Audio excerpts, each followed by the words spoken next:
Você conhece a história de vida de Paulo? Outrora chamada de Saulo de Tarso, teve uma grande influência na propagação do cristianismo. Porém, se observarmos com atenção a sua trajetória, vamos perceber que nos dias de hoje existe uma contradição com o que é pregado em muitas igrejas. Seria nos dias atuais a vida de Paulo menos atraente na hora de evangelizar? Até porque Paulo nunca pregou que seguir a Cristo traria uma vida fácil. Ele ensinava que o caminho do discípulo é marcado por sofrimento, renúncia, perseguição e fé, com esperança no céu e não nas riquezas da terra. Em 1 Coríntios 15:19 ele fala: se esperamos em Cristo somente nessa vida, somos os mais miseráveis de todos os homens. A verdade é, Paulo nunca disse que essa vida seria fácil.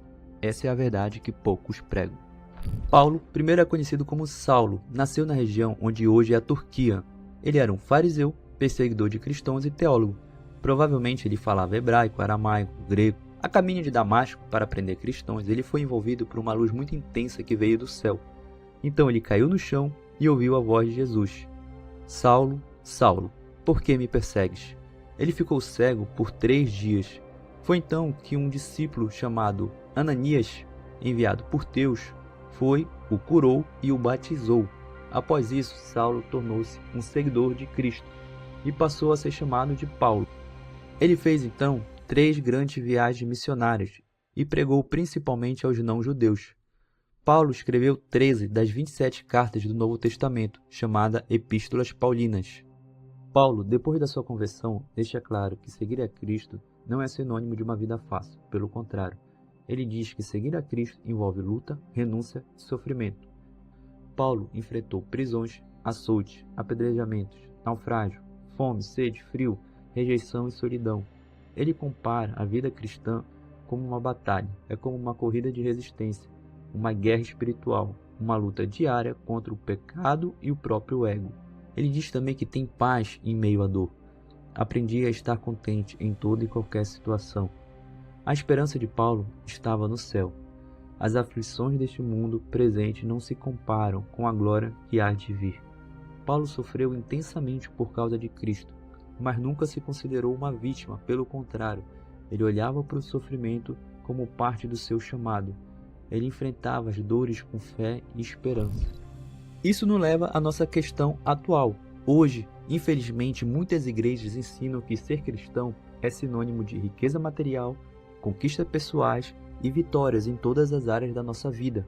Essa teologia coloca Deus como um servo dos nossos desejos e não como um senhor da nossa vida, o centro dela. Isso faz com que a gente atribua a nossa fé ao nosso bem-estar. E quando o sofrimento chegar, as pessoas acabam desanimando, se afastando da fé. O pastor Nicodemos, ele pregou o seguinte: o evangelho não promete saúde, riqueza e sucesso terreno. O evangelho promete perdão, santificação e uma cruz para carregar todos os dias. A cruz vem antes da coroa. O triunfo sem sofrimento é uma mera ilusão. Quando a igreja prega um Cristo que resolve todos os seus problemas, ela na verdade está vendendo um ídolo, não pregando o verdadeiro Senhor da glória. Paul Washer disse: se você se tornou cristão para ter uma vida fácil, você não conheceu o evangelho de Cristo. O verdadeiro evangelho vai te custar tudo. Logo, se observarmos a vida de Paulo, conseguimos perceber que ele não vivia pelos próprios sonhos, mas sim pela missão que lhe foi dada por Cristo, o que contraria a fé contemporânea de muitas pessoas. Hoje, elas imaginam que, se você sentir no seu coração, se você desejar muito alguma coisa e pedir essa coisa para Deus, Ele vai lhe dar, como se fosse um gênio da lâmpada. No fim das contas, essa era a mensagem que Paulo queria passar em 1 Coríntios 15:19. Se somente nessa vida esperamos em Cristo, somos os mais miseráveis de todos os homens. Nós não temos que esperar apenas para essa vida terrena ter todas as coisas que nós imaginamos que sejam boas. Na verdade, a eternidade ao lado da glória de Deus é algo muito maior, e lá que é o nosso lugar, lá que é o lugar daqueles que amam a Deus. E essa alegria e essa felicidade não se compara a nada que nós possamos ter aqui nessa terra. Agora, eu não quero que pense que Deus não observa ou não escuta as nossas orações, mas devemos compreender que nosso entendimento sobre tudo aquilo que achamos que merecemos ou não é algo muito pequeno diante de Deus. e não deveríamos esperar que Ele atenda a todas as nossas vontades, por mais benignas que elas sejam. Obviamente, vivemos em um contexto bem distante, bem diferente daquele vivido por Paulo. Contudo, essa mensagem ainda se faz atual. Você, graças a Deus, pode exercer sua fé de forma livre, mas ao redor do mundo ainda existem muitos que arriscam a vida para poder glorificar a Deus. E essas pessoas têm que escolher entre rejeitar a Deus ou rejeitar a própria vida terrena. Talvez o ponto mais importante da mensagem de Paulo é que não importa o quanto a sua vida seja miserável ou o quanto a sua vida seja abençoada, continue amando a Deus em todo o tempo e de todo o coração.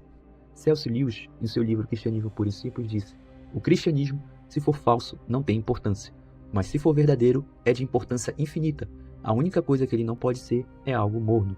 Se você está sofrendo e pensa que Deus te abandonou, lembre-se, Ele nunca prometeu uma vida fácil, mas prometeu estar com você em todas as batalhas. Eu combati o bom combate. Eu completei a carreira.